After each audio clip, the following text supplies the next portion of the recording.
just actually show the Bianca family what we're doing in the front of the property. It's looking beautiful, guys. We're like redoing the front of the property, making it look all beautiful.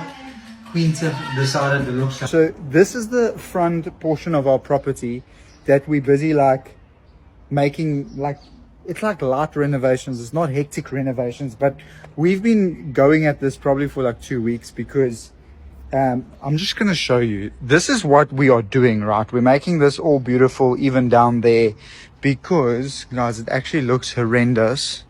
This is what it used to look like that. I mean, have a look at the difference.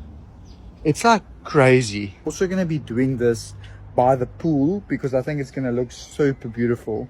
And the whole idea of this is, so it's just lighter, it's brighter, it's more beautiful.